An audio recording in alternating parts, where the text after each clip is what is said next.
Do you want to find your inner compass? Do you want to understand yourself, trust yourself, understand other people, create uplifting relationships, and live a life of conscious joy every day? Well, you can. And that doesn't mean you will all the time, but you can most of the time by understanding how to read the world. And so that's what I'm going to go over in this video, how to find your inner compass. Because I'm Dr. Jodi. I've been a psychotherapist for 27 years, and now I help people get provisions for the brain and body and spirit. How to take care of that. Become your own healer.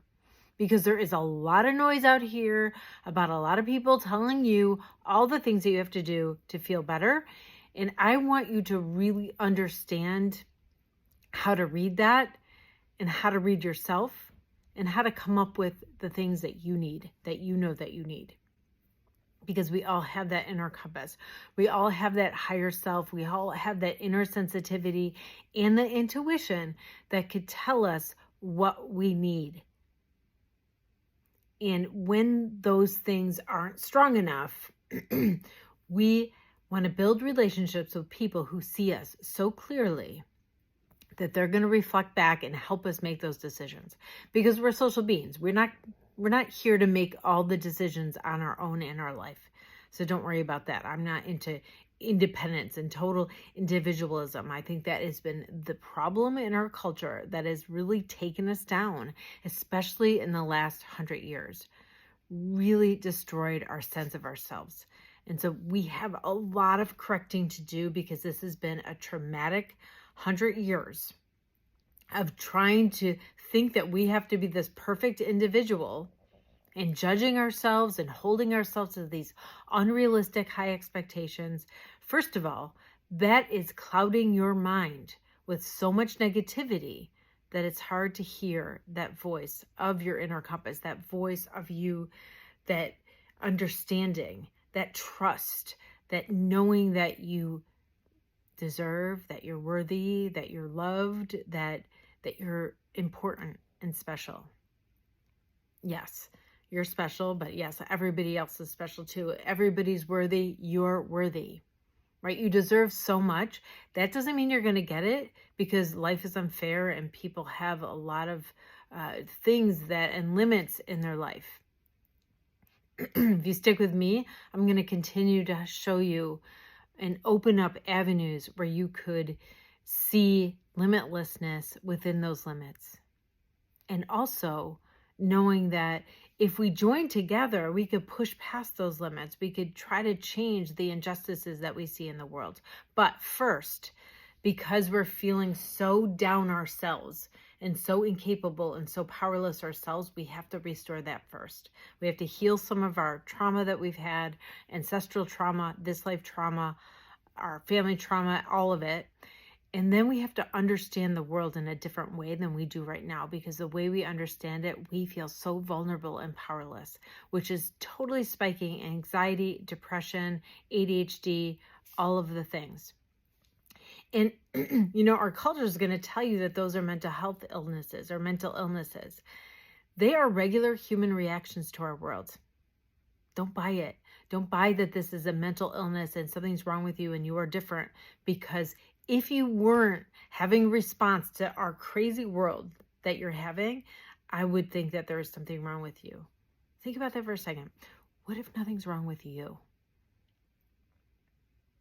What if it's our world that's the problem? Like, there's no amount of self-care that we could do to cure the burnout that the context of our world is creating. And so we have to heal ourselves despite it. Know it's not us, so that we can heal ourselves. And then we need to join together and do something about it and make this world a better place. But it's going to start with us. So this video, welcome to this video, finding your inner compass, because it's about self-trust. So there's one exercise. My favorite exercise for self-trust is this. Now, gratitude. You've heard how having gratitude and doing a gratitude practice really up-levels your self-esteem, your mood is better. Your outlook on life is better, all of it. There's less negativity in your brain when you start a gratitude practice. So yes, do it. Every night, write down 3 things that you're grateful for. Tons of research. It's worth it. Tons of research that says this helps. It's free. Do it. But I want to add something to that. So when you write down 3 things you're grateful for, things that we're grateful for, we might not, initiate or have control over, or, it doesn't come from us. So I want you to also add 3 things, 3, that you've done that day. Listen, our deficit culture has us not looking at our skills and abilities. It has us really pointing to all of the things in this world that we are powerless about, that are out of control, out of our control. And these things make us feel worthless. I'm going to talk about that in a second. But we're always doing stuff, and we never really notice or see that we're doing stuff, or give ourselves kudos for the things that we're doing. So we don't get to experience ourselves as skilled, which is also another reason why our anxiety spiked. We actually have more than we've had in the history of the world. If you're a history buff and you think about olden times, or even if you hear about it a little bit, it was hard. Things were really, really hard. And things are easier now for some people. I mean, it doesn't mean that trauma's gone. There's a lot of horrible things happening, and absolutely oppressive and unfair things happening.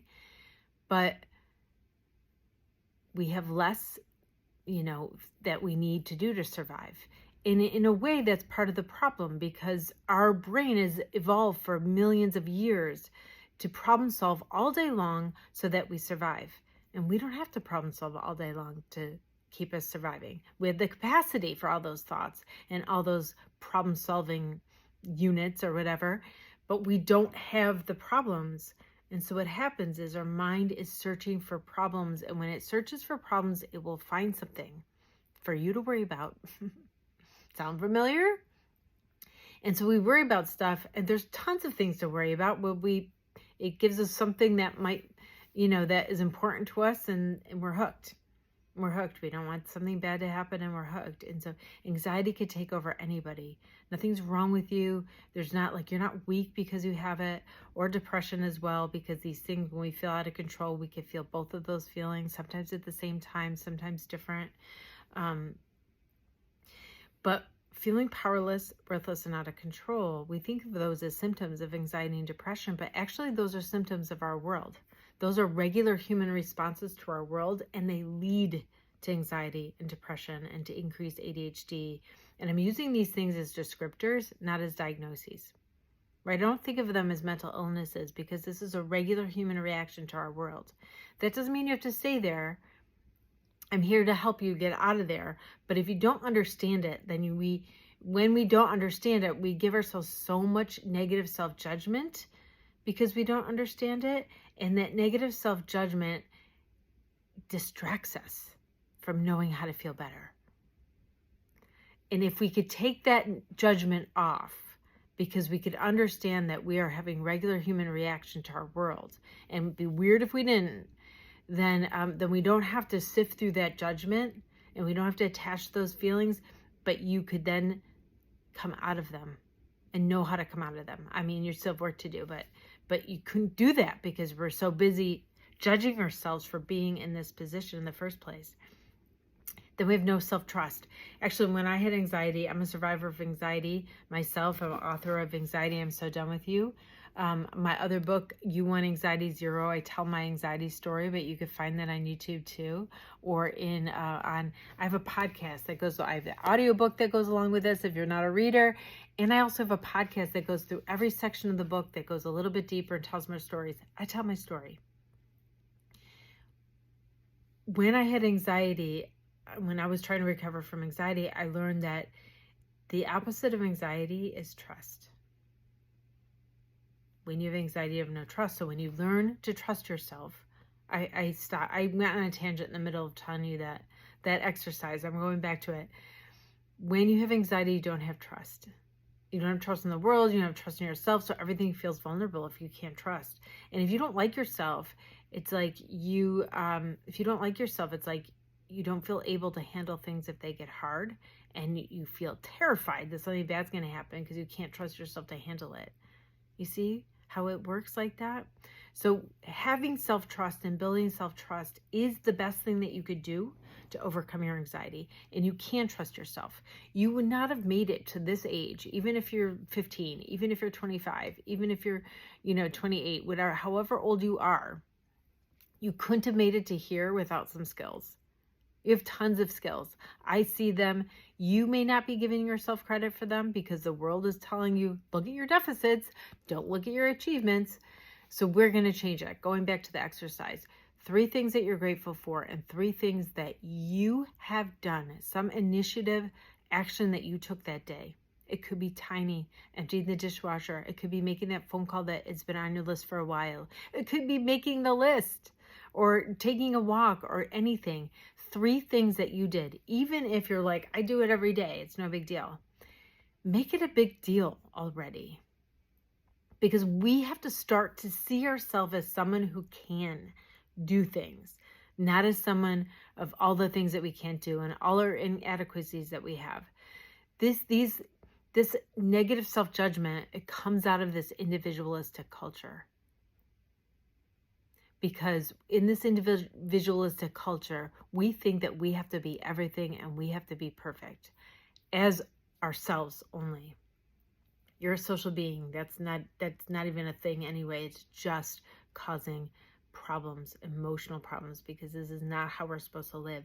But we think we have to do everything ourselves, heal ourselves. We think we have to be the best. We have all these high expectations, unrealistic expectations about how we're supposed to be. And so, of course, we'll never meet them.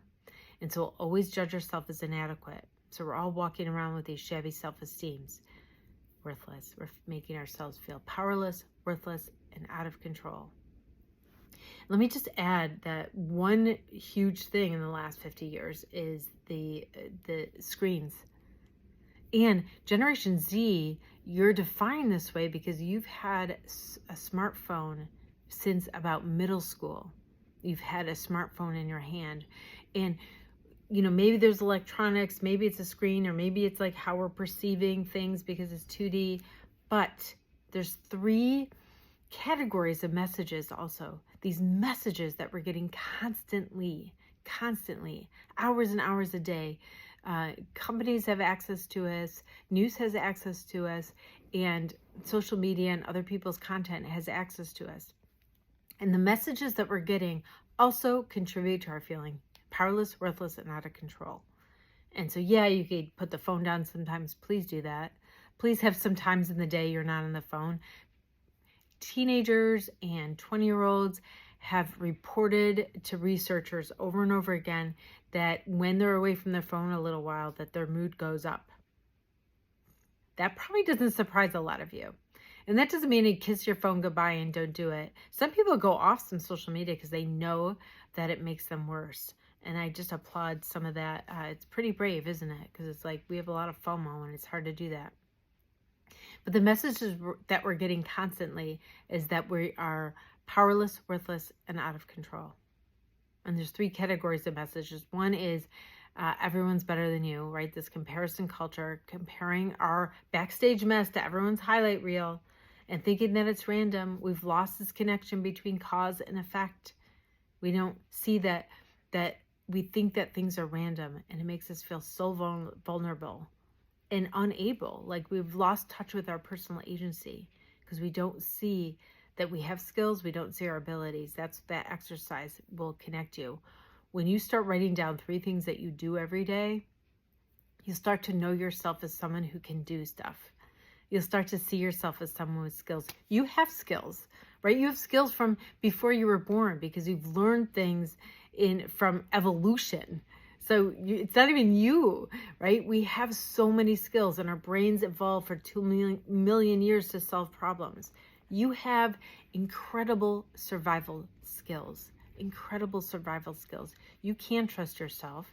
It's just that all these negative self-judgments is making us not trust ourselves. just spiking our anxiety. It's spiking our depression. It makes us pull back from people and isolate ourselves, which makes it all worse. I think a lot of mental health symptoms, mental illness symptoms, or mental struggles are a result of isolation. And we think that's depression, but it's actually a result of isolation. It causes depression, not the other way around. It is a little cyclical, because when you're sad, you pull away and then you feel more sad. So I want you to do this. So getting back, I know I have so much I want to tell you. You know, I wrote this book and I wrote everything that I learned from 27 years as a psychotherapist. I've been doing this for a really long time, working with people of all ages. I've seen people grow up through this time, this very, very particular time in our culture, as screens became more and more accessible to 24/7, and the consequences of that, especially through the COVID pandemic. Not only were screens increased during that time, also we had that collective trauma of the event and the isolation that the event caused, which really added to the trauma that we've gone through, and the emotional repairs that we have to make. And I'm dedicated, right? We are your age group, not me, because I'm older. I'm twice your age, but teenagers, 20-year-olds, like, you guys are poised to give us our next generation. And you could heal these things that we didn't understand when we were your age. We have this information now, and so it's my mission to get this out there, that you can trust yourself, so you can trust yourself. You can trust yourself. You could heal from this stuff. You could get better. And we're increasingly sensitive, like I'm sure all of you found this, because I talk a lot about feeling sensitive or being empathic or feeling other people's feelings. And I teach people how to hone their intuition. I have a program on intuition if you're interested in that, because in that program, I help people who are really sensitive actually use it for something good. Because a lot of times we're sensitive and we feel the feels of somebody else, and it just weighs us down so much that we don't want to go out. We don't want to do anything. But that's not helping anyone. And it's not your responsibility to help everybody, but maybe it's kind of all of our human responsibility to help other people, but in general, but not specifically. Specifically, like, take care of yourself. And if you could help people around you, that's fantastic. But it's not your burden to have responsibility to take care of everybody, if that makes sense. People are on their own journeys. So, yes. So feeling all the feels of them, it doesn't really help them. And so how do we take that clear sentience? That means that feeling other people's feeling when you shouldn't know, right? You wouldn't know unless you felt it. It's intuition. How to take that into clear cognizance, which is just clear knowing. So just that intuition of that knowledge, that information. Because if we had the information, we know what to do. We could do something with it. We could go forward and figure out. Sometimes we'd help the person. Sometimes we don't. Sometimes we're just setting an intention or praying for them or something. But that doesn't have to come through our body in that way. That pushes us down and makes us unable to do anything and make us feel worse about ourselves too. So I help people know how to do that process. In my intuition program, I teach those things. But right now, I know I'm going all around because I'm like, oh, I just want to give them this. I want to give them this. I want to give them this. Right now, your takeaways from this video is to know that you are having a regular human response to our world. Nothing is wrong with you. It'd be weird if you weren't feeling overwhelmed or anxious or immobilized or depressed right now, but that doesn't mean you have to stay there. There's things you could do once you understand that that's what's happening. There's things that you could do, like connecting with others, like building your own self-trust, like living your life with purpose, like having creative projects, making sure you have novelty in your life and some challenges, right? There's things that you could do that I'm going to take you through. I take you through in this book. I take you through in my Anxiety I'm So Done With You podcast, and also my Therapist Mom, my new show, Therapist Mom. I'm going to really help you learn how to read the world so that you're not reading in a way that you feel more and more vulnerable. You're reading it in a way of like, let's make it a world I want to be in. Yeah. So The takeaway from this video is you can trust yourself. You could do this exercise and build that self-trust. You could build your intuition in ways that aren't weighing heavy on you, but actually help you with your relationships, help you with your decisions. Also in ways that you could help other people and feel a great sense of purpose, live with more joy, some conscious joy, help equalize the inequality, help fight for injustice, do the things that you want to do because you deserve it. You can, you're worthy of it. You are loved, you are cared about, and you deserve the best. But let's make this world a better place, and then everybody gets to enjoy that. All right, again, I'm Dr. Jodi. Follow me on all the socials. I'll put some information down here about where to follow me for more tips for your brain and body and spirit. And come hang out with me while I live stream Therapist Mom. Again, information about how to do that is below. I do have question and answer episodes. Sometimes you could call and talk to me live. So I look forward to continuing to serve you, and I'll see you later.